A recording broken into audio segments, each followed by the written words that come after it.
only because I can't spin my arm around behind my back.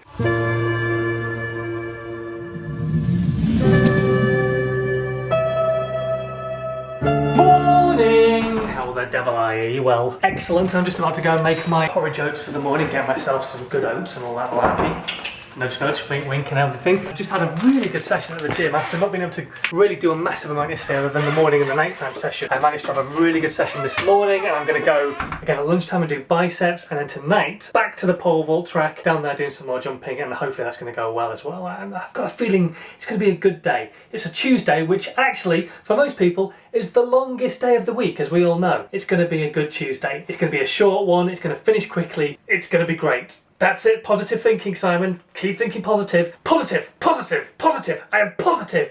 I hate Tuesdays. Check me out being all ready to go to training nice and early. And I've still got another like 15 minutes left in work, but I thought I will get changed so I can skedaddle straight away at 5:30, hit the road and get myself down there nice and quick. Have I ever shown you this as well? This is my special pole vaulting top. It's our group. Our group is called High Voltage. Do you like what we did there? Voltage as in pole vaulting, not voltage as in electric. But yes, High Voltage Pole Vault Squad. That's our group, and then I have a nickname on the back of the jacket as well, which I'm not going to show you, only because I can't spin my arm around behind my back. Hang on a minute, here we go. Can you see it? I don't know if you can see it. Can you see that? I don't know if you can or not. Can you read it? If you couldn't see it, I'll edit it out, and if you could, I'll maybe edit it out as well still, because it's not a very nice nickname.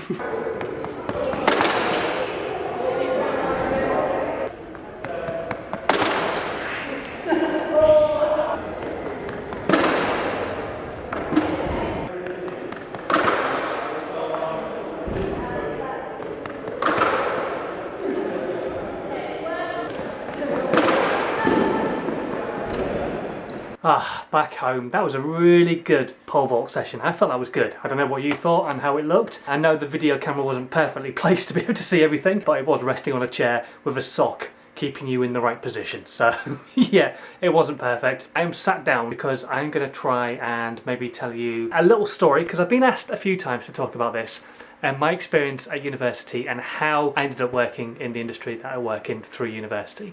Because when I was 18, 19 years old, I went to university in Hull. I stayed at home. I got accepted into every university that I applied for and decided to stay at home and do my degree in business information systems, which meant I was doing marketing and economics and all that kind of thing, as well as a lot of computing, because that was my speciality. I had a speciality in like networking and programming and database programming and that kind of stuff, and I was pretty good at that kind of thing.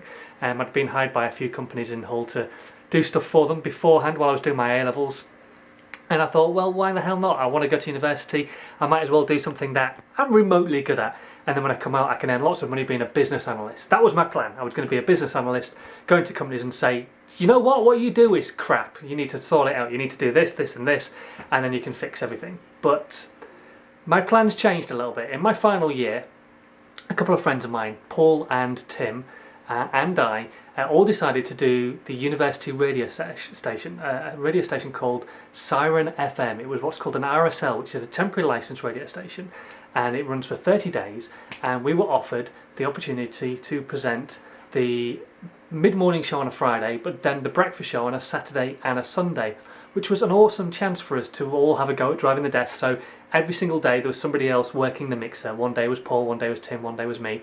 And we all had a chance to do this, and then the other two were just part of the show, kind of like a crew, if you'd like. And I did that for 30 days, and it was awesome. I did a lot of training beforehand with a few guys, and we all really enjoyed it. And it was just one of those things where I said, you know what, I don't want to have a proper job anymore. I think I found my vocation. I really enjoyed doing the radio station. So at the time there was an advert on the walls, on the boards and stuff like that, a little poster saying, if you'd like to come and do Festival FM, just get in touch with these guys. So I did do. Festival FM was another RSL, a temporary licensed radio station, and it was an opportunity to do a show for Hull's, I think it was 250th birthday, and that ran for 30 days, and we were doing, a friend of mine and I, we were doing a show in the morning, just now and again. I was doing weekend breakfast and also doing a mid-morning show once a week. And the guys who were doing the breakfast show weren't turning up. They were never turning up at all. So after the first week, they were told, you're not doing the breakfast show, there's no chance we can risk not having a breakfast show. So they got me and my friend Chris, who now lives in New Zealand, to do the breakfast show on Festival FM, and that was awesome. We had a really good time. I made some great mates there, lots of friends from who now I'm still in touch with from hospital radio, that kind of thing. And it was also my next step into a career for radio, because after that I sent radio stations letters all the time while I was doing the breakfast show, and one radio station in particular, Galaxy 105 in Leeds, took me on. They said, yeah, sure, come on down, and I went down and started chatting to them, a guy called Tony Fisher down there, and he took me on for my very first radio job, working as a overnight tech op, which meant basically I sat there, watched the computer, play out music, and if it ever stopped I just went, play, and made sure it started back up again. That was my job. I got paid to do that, and it was awesome. It was just like a chance to work in radio, and that's kind of how I got into radio. Started at Galaxy 105 as a tech op, worked my way up to being a weekend producer, then a weekday producer, then I was the producer of the very first ever networked national show on Galaxy, with a guy called Jay Smith, and he used to do the late night chill out. Jay was a lovely guy. And then they got rid of me, but at the same time, I have a radio station in my home city, Viking FM, decided to take me on. They wanted to take me on to produce the evening show with a friend of mine, Ian, who's a really good mate of mine now. We've been in touch and stayed in touch for years after we stopped doing the show, but I produced the evening show with him, and that's where I got my first chance to do presenting as well. And I did loads of school gigs and all sorts of things, educational gigs, and big musical gigs. It was a really good time. It's when radio was truly fun to work in. These days, radio probably not the industry I would recommend people to get into, but back then it was awesome. It really was. It was just great fun. It was going out drinking every night. It was coming back and talking about the drinking that you'd been doing the night before on the breakfast show. It was awesome. It really was. I used to work with some really cool guys, JK and Joel, who went on to Radio 1, a friend of mine, Simon Hurst, who went on to do the Top 40 after Foxy left doing it, and he still does the breakfast show on Capital FM in Leeds, which was Galaxy 105 when I first started in radio. I've made some friends for life. I really have. I've got friends who work now in America, in Egypt, and all sorts of stuff. And yeah, so there you go. That's kind of the short version of the story of how I got into radio. And yeah, I hope that's kind of given you a little bit of an insight into university. And don't worry if you go to university to study Klingon. Doesn't mean necessarily that's what you're going to be doing as a job afterwards. Let's face it, I've got a degree as a business analyst, and I don't use it.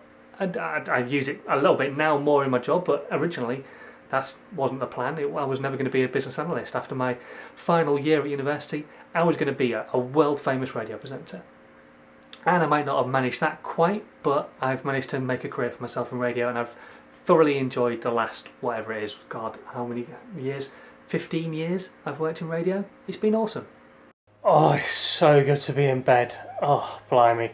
Right, let's go to sleep. But not before I read a few of your comments. Nidge Tucker says he hated that journey from London to Bracknell. Hated it!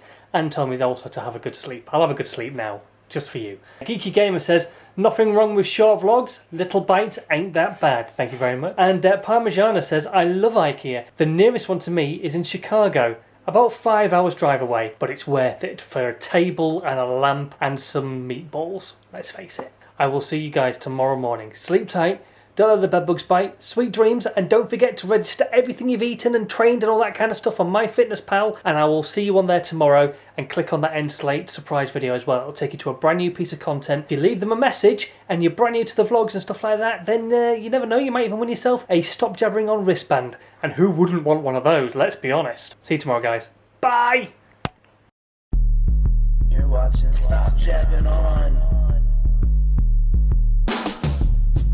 So thumbs to shut up. He's logging here, stop jabbing on like what up? He's from the UK and he's anything but boring. Stop jabbing on, starts his day with